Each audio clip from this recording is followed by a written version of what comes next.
Good morning student. पिछले class में हम लोगों ने टीआरएनए के स्ट्रक्चर के बारे में डिस्कस किया था। आज हम लोग डिस्कस करेंगे आरएनए के बारे में। ओके, आरएनए हमारा जो टॉपिक होगा। हम लोगों ने देखा था आरएनए जो है वो 3 तरह के होते हैं, है ना, एमआरएनए, टीआरएनए और आरआरएनए। तो आज हम लोग डिस्कस करेंगे आरएनए के बारे में। ओके, जिसको हम लोग बोलते हैं राइबोसोमल आरएनए। क्या बोलते हैं इसको? Ribosomal RNA. आरआरएनए को हम लोग राइबोसोमल आरएनए के नाम से भी जानते हैं। ठीक है, तो इसको हम लोग बोलते हैं क्या? Ribosomal RNA.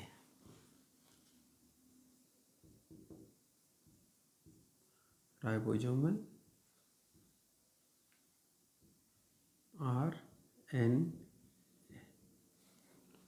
ठीक है, अब ये राइबोसोमल आरएनए जो होता है वो नन कोडिंग आरएनए होता है। नन कोडिंग आरएनए कहने का अर्थ हुआ कि इसके पास जो है वो किसी तरह का कोई इन्फॉर्मेशन नहीं होता है जो प्रोटीन के सिंथेसिस में प्रोटीन के सिंथेसिस के लिए रिस्पॉन्सिबल हो। ठीक है, तो इसके पास जो है वो कोई भी नॉन कोडिंग सीक्वेंस नहीं होता है। मतलब ये non coding type of RNA होता है ना। हम लोग बोलते हैं क्या इसको? It is non coding type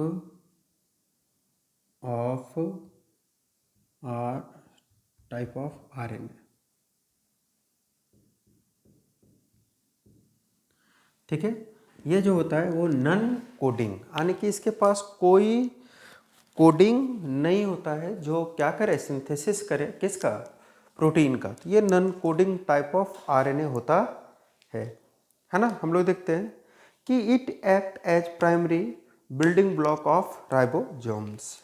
हम लोग देखते हैं राइबोसोम को बनाने में ये मदद करता है ना। राइबोसोम को ये बनाता है, तो हम लोग लिखते हैं कि it act as primary building block of ribosomes. Ribosomes बनाता है, इसीलिए इसका नाम भी पड़ा राइबोसोमल आरएनए, आरआरएनए। आप देखोगे कि राइबोसोम जो होता है एक सेल, हमारे सेल में पाया जाने वाला एक पार्टिकल है जो बना हुआ ही होता है किससे? तो प्रोटीन और आरएनए से। और जो आरएनए उसको बनाने का काम कर रहा है उसको हम लोग बोलते हैं क्या? Ribosomal RNA. ठीक है, क्योंकि वो बना रहा है किसको? राइबोसोम्स को, इसीलिए हम लोग उसको बोलते हैं क्या? Ribosomal RNA. आप देखोगे क्या कि ये जो है वो कहाँ होता है? तो it occur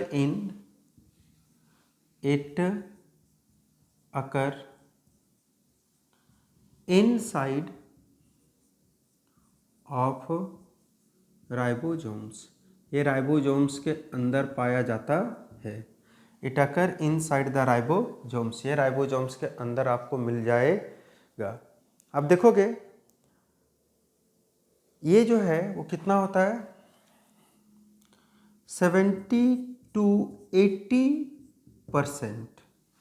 70 to 80% of total RNA, है ना, of total RNA is rRNA. जितने भी आरएनए हैं उसमें 70 से 80% जो है वो आपका आरआरएनए होता है। ठीक है, 20 to 30% में बाकी एमआरएनए और टीआरएनए आएंगे। 70 to 80% में जो है वो आपका आरआरएनए ऑक्युपाई किए हुए रहता है। उसके बाद हम लोग देखते हैं कि प्रोकैरियोटिक सेल में, है ना, राइबोसोम जो होता है वो 70S का होता है। उसमें जो है वो स्मॉल सबयूनिट 30S जो है वो आपका आरआरएनए, उसमें जो है वो 16S आरआरएनए होता है ना। जैसे हम लोग देखते हैं क्या कि ये rRNA जो है वो राइबोसोम में पाया जाता है। ठीक है, तो राइबोसोम हम लोग देखते हैं कि ribosomes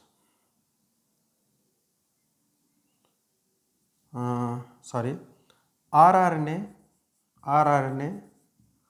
found in ribosomes,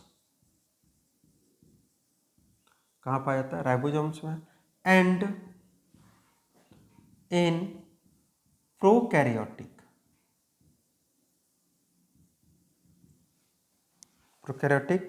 cell ribosomes are 70S type. कैसा होता है? 70S टाइप का होता है। ठीक है, आप देखोगे क्या कि rRNA जो होता है वो राइबोसोम्स में जो है वो कैसा होता है? 70S टाइप का होता है ना।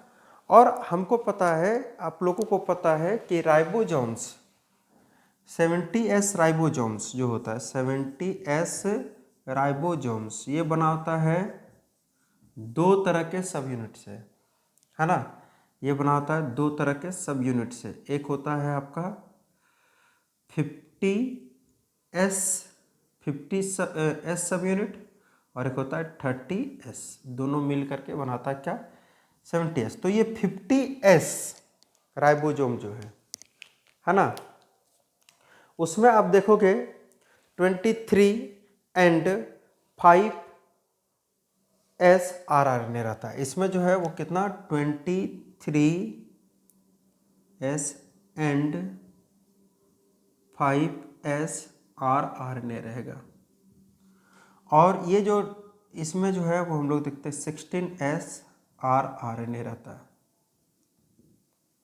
ठीक है, तो दोनों में आपको RNA दिख रहा है। एक में एक में जो है आपको 16 और एक में जो है 23 plus 5 equal to 28S। Ribosome जो है दो सब यूनिट से बना हुआ होता है। आप लोग देखे हो कि ये एक स्मॉल और एक लार्ज। तो ये लार्ज वाला 50S है और ये जो है 30S है। 30S में जो है वो 16S आपका जो है वो क्या रहता है? rRNA रहता है। और 50 में जो है वो 28, एक 23 सब यूनिट का और एक जो है वो 5 सब यूनिट का जो है आपका स्मॉल rRNA, दो वो rRNA इसमें मिलता है। तो ये था आपका प्रोकैरियोटिक सेल का। अगर हम लोग देखें यही यूकैरियोटिक सेल में, है ना, कि RNA यूकैरियोटिक सेल में जो राइबोसोम में पाया जाता है वो कैसा होता है, तो हम लोग देखते हैं यूकैरियोटिक सेल को। Okay, in eukaryotic cell, in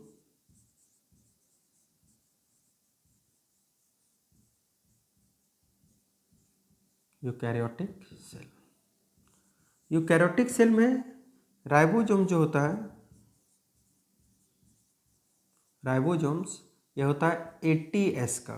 okay, कितने S का? 80S का। और ये 80S राइबोसोम जो है वो बना होता है दो सब यूनिट से, है ना। एक को हम लोग बोलते हैं लार्ज सब यूनिट और एक को बोलते हैं स्मॉल सब यूनिट। लार्ज सब यूनिट जो होता है ये बना हुआ होता है 60S और ये होता है 40। हम लोग देखते हैं क्या कि इस लार्ज सब यूनिट में जो है ना, इसमें और स्मॉल सब यूनिट में दोनों में राइबोसोम की संख्या क्या होती है, तो हम लोग देखते हैं कि इसमें जो है वो आपको मिलेगा 28S rRNA plus 5.8S rRNA plus 5S rRNA और ये जो है 40, इसमें जो है आपको मिलेगा कितना, तो उसमें था 16, इसमें आपको मिलेगा 18S rRNA। ठीक है, तो ये आरएनए मिल करके जो है वो राइबोसोम, बाकी इसमें क्या रहता है राइबोसोम में, अगर हम लोग पहले भी पढ़ चुके हैं, प्रोटीन बाकी रहता है। आखिर राइबोसोम जो है वो बना हुआ होता है किससे, तो प्रोटीन प्लस आरएनए से।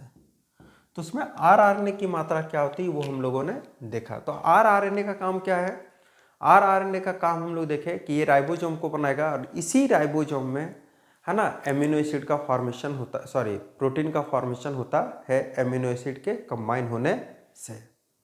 ठीक है, तो तीनों तरह के आरएनए को हम लोगों ने डिस्कस किया और तीनों तरह के आरएनए के फंक्शन को हम लोगों ने जाना। ठीक है, हम लोग बोलते हैं कि 28S जो है वो लार्जेस्ट आरएनए है ना, 28S rRNA is largest rRNA। Okay, क्योंकि इसमें जो है वो 5.8 भी है, 5 भी है, तो वो सब नहीं, लेकिन जो ये 28S का है ये लार्जेस्ट rRNA है। तो हम लोगों ने जो है rRNA के तीनों टाइप को डिस्कस किया। अब हमारा जो टॉपिक स्टार्ट होगा वो यहाँ से थोड़ा सा हम लोग जो है वो अलग हम लोग देखेंगे। सबसे पहले ह्यूमन जीनोम प्रोजेक्ट। ठीक है, ये एक बहुत ही इम्पोर्टेंट प्रोजेक्ट था, है ना।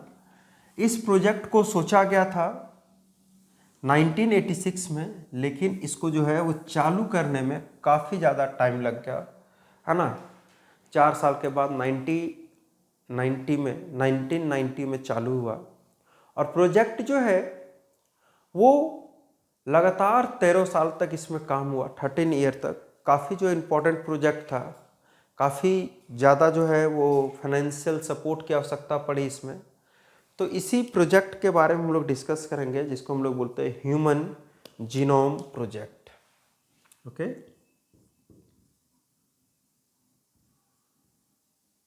ह्यूमन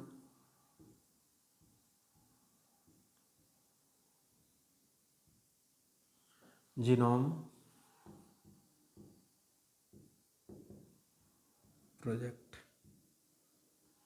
ठीक है, ह्यूमन जीनोम प्रोजेक्ट, ये जो प्रोजेक्ट है इसको हम लोग शॉर्ट में बोलते हैं HGP,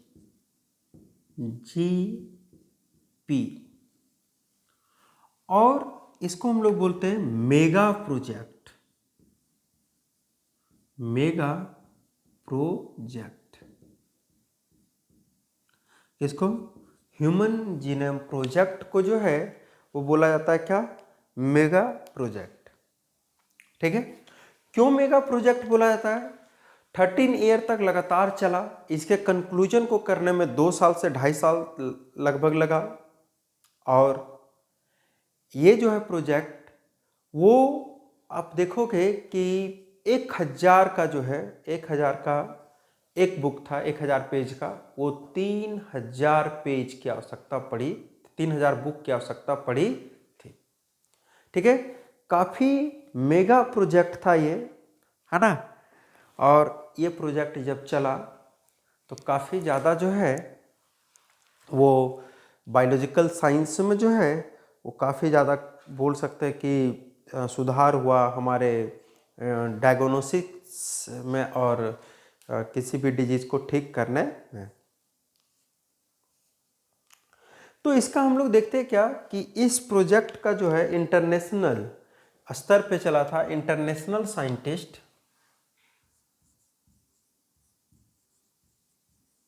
इंटरनेशनल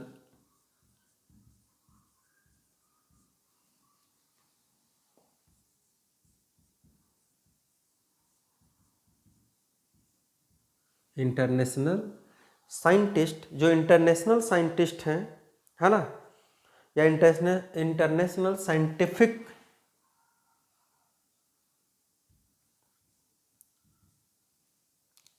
ये क्या था, तो इंटरनेशनली ये जो है वो कोई एक कंट्री नहीं, बहुत सारे कंट्री का ये इंटरनेशनल साइंटिफिक रिसर्च प्रोजेक्ट है ये, है ना, international scientific research project,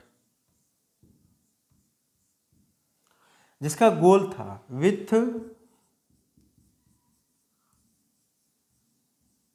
goal of, जिसका जो है वो गोल था, क्या गोल था, goal of determining the base pair that make up human DNA, goal of determining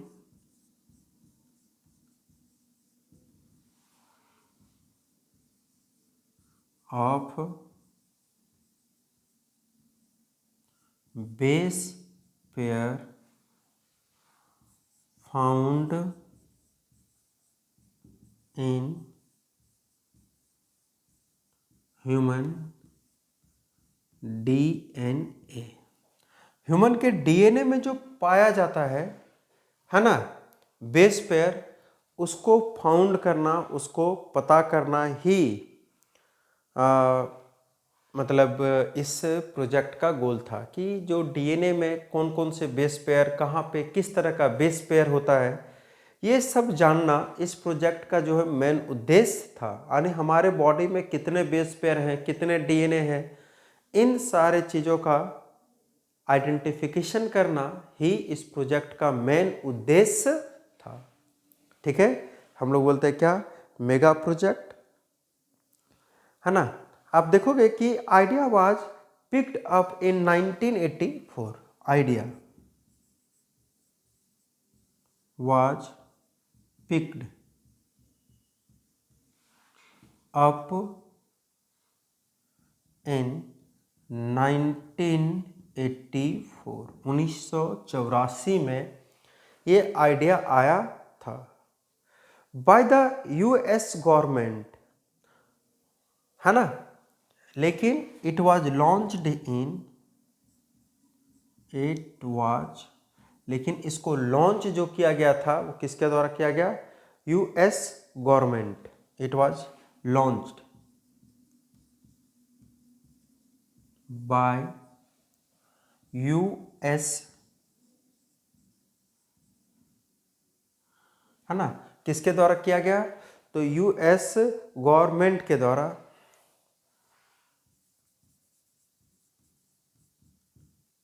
इन 1990 को,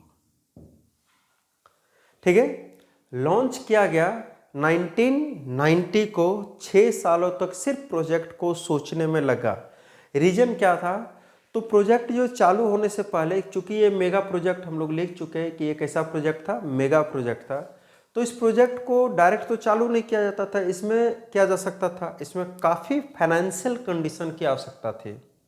ओके, फाइनेंशियल कंडीशन कहने का अर्थ है कि ये मेगा प्रोजेक्ट था, टाइम भी ज़्यादा लग रहा था, तो इसमें काफ़ी जो है वो मनी की आवश्यकता थी, और चूंकि ये इंटरनेशनल लेवल पे किया जा रहा था तो सारे कंट्री को इसमें सपोर्ट करना था।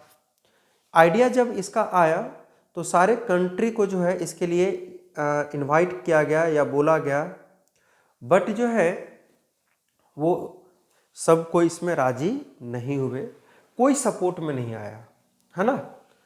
इस प्रोजेक्ट को चालू करने के लिए कोई भी सपोर्ट में नहीं आए, ठीक है। उसी में जो है वो 6 साल लगे। उसके बाद जो 1990 में जब चालू हुआ तो इसमें यूएस गवर्नमेंट का जो फाइनेंशियल डिपार्टमेंट था, जिसको बोलते हैं डिपार्टमेंट ऑफ एनर्जी, वो जो है इसमें इसको सपोर्ट किया, है ना, और एक वेलकम ट्रस्ट था, उन्होंने इसको सपोर्ट किया। ओके, तो आप देखोगे कि 1990 में जो है ये प्रोजेक्ट चला, है ना, लॉन्च किया bye US government with the help of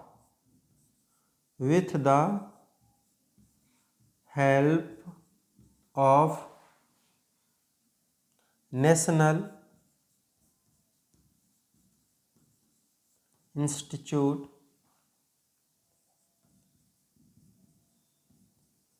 of health, US department of energy and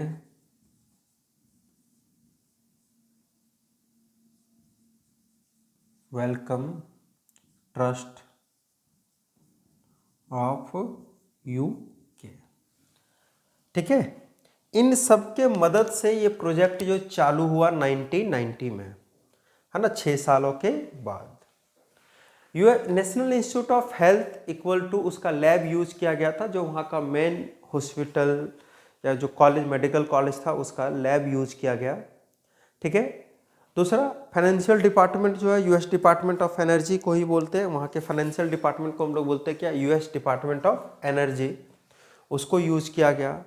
और एक ट्रस्ट थी, संस्था थी, है ना, जो आकर के सपोर्ट किया।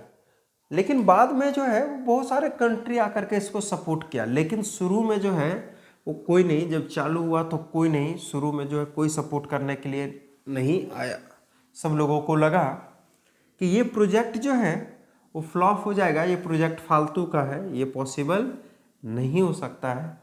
लेकिन बाद में जब देखा गया कि ये प्रोजेक्ट जो सक्सेसफुली चल रहा है, तो बाकी लोग भी सपोर्ट के लिए आ गए। ठीक है, हम लोग देखते हैं कि इस प्रोजेक्ट को जो है वो सपोर्ट कर रहे, लेटर मैनी कंट्री, है ना, बाद में जो है बहुत से कंट्री जो है वो सपोर्ट करने के लिए आए हैं। तो हम लोग देखते हैं क्या कि लेटर चाइना, रशिया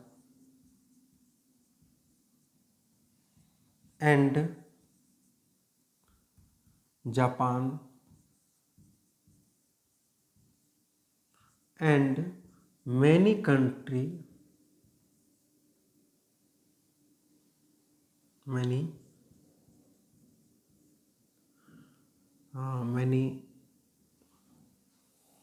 country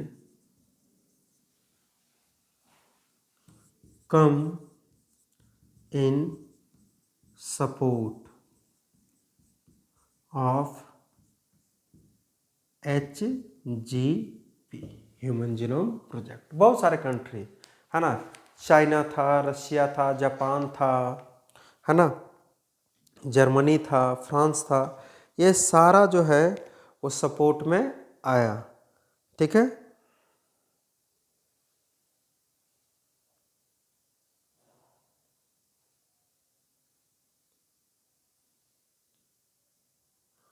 ठीक है, तो सारा जो है सपोर्ट में आया।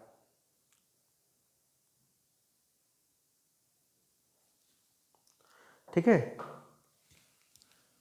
तो सारा कंट्री जो है वो सपोर्ट में आया, लेकिन शुरुआत में जो है वो कोई नहीं आया। बाद में जो है वो बहुत सारे कंट्री जो है वो आए सपोर्ट में, रशिया आया, चाइना आया, लेकिन शुरुआत में कोई नहीं। ये प्रोजेक्ट जो है वो 13 सालों तक सक्सेसफुली चला।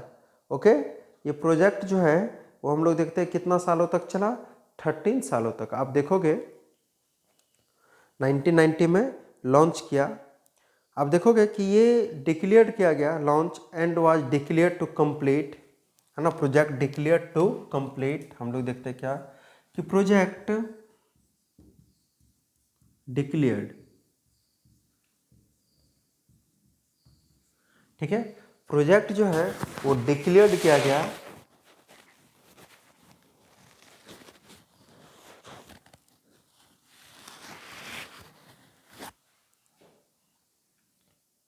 declared to complete in 14 in 2003 में। सोचिए 1990 में चला, 2003 में जो है वो कंप्लीट हुआ। ठीक है, आप देखोगे कि ये प्रोजेक्ट जो है कंप्लीट होने के बाद भी पूरी तरह से कंप्लीट नहीं था। इसको जो है वो लॉन्च करने में, है ना, और कंप्लीट करने में और कंक्लूड करने में जो है वो काफ़ी साल तक लगा, है ना। Project was concluded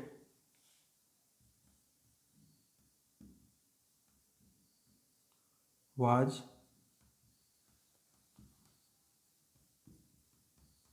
concluded in 2005 में कंक्लूड हुआ और 2005 के बाद ये जो है प्रोजेक्ट चला। ठीक है, आप देखोगे ये प्रोजेक्ट जो है वो एक नए ब्रांच को जन्म दे दिया है ना। ये प्रोजेक्ट जब चला तो इससे एक नया ब्रांच बना, नया ब्रांच जन्मा जिसका नाम है bio informatics.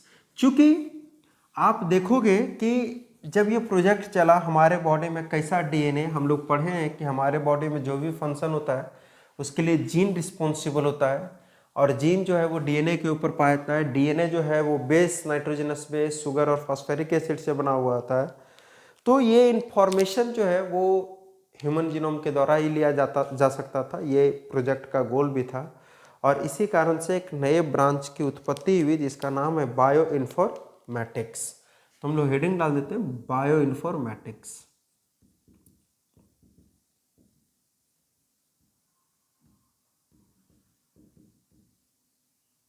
Bio informatics,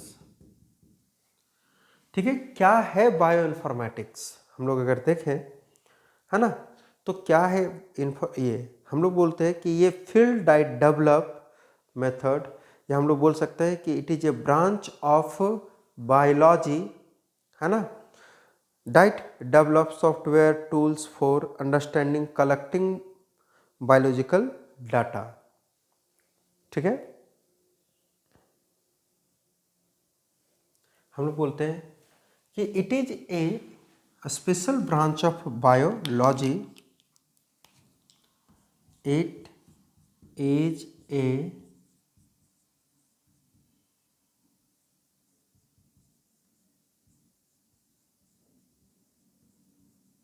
special branch of biology, है ना। ये क्या है, special branch of biology that develop method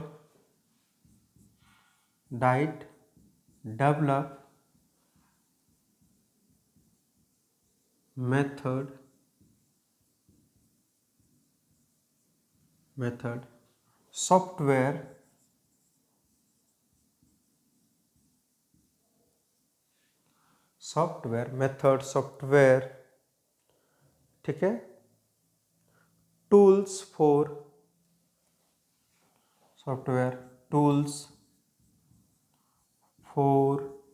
किसके लिए, तो अंडरस्टैंडिंग, है ना, and collecting biological data, understanding and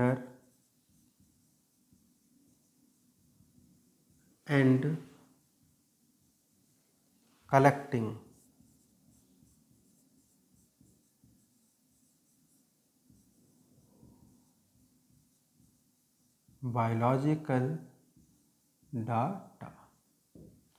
biological data को समझने के लिए ये ब्रांच जो है वो बनाया गया, है ना। यानी हम लोग बोल सकते हैं कि बायोलॉजी प्लस कंप्यूटर साइंस, ये जो डाटा था ये क्या था, ये जो बायो इन्फॉर्मेटिक्स है वो किससे किससे बना हुआ है, तो बायोलॉजी, चूँकि बना हुआ है बायोलॉजी को ही, बायोलॉजिकल डाटा को समझने के लिए, इसीलिए हम लोग लिखे कि special branch of biology plus computer science,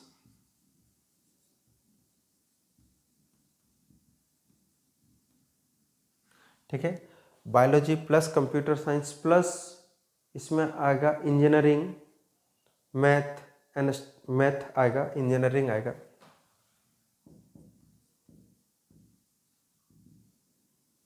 ठीक है। इंजीनियरिंग के साथ साथ जो है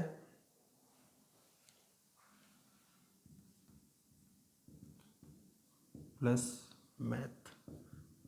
मैथ के साथ क्या आ जाएगा, स्टैटिक्स। तो आप देखोगे क्या कि engineering plus math plus biology plus computer, ये सब मिल करके बायो इन्फॉर्मेटिक्स को बनाता है। और बायो इन्फॉर्मेटिक्स आज के डेट में अगर देखा जाए तो बायोलॉजिकल इन्फॉर्मेशन को स्टोर करने का सबसे बड़ा सोर्स हो गया है। चूँकि ये जो HGP चला था इसमें काफ़ी ज़्यादा पेज की आवश्यकता पड़ी। अब सोचिए कि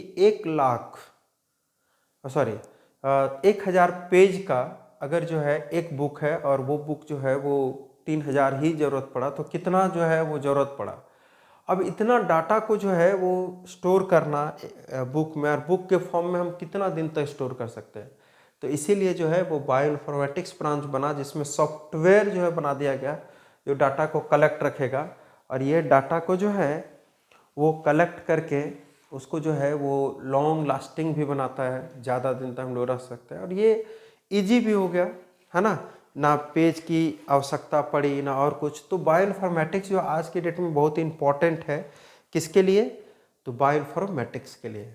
ओके, और अब जो अगला जो लेक्चर होगा हम लोगों का, उसमें हम लोग डिस्कस करेंगे एचजीपी के गोल के बारे में। Okay, thank you.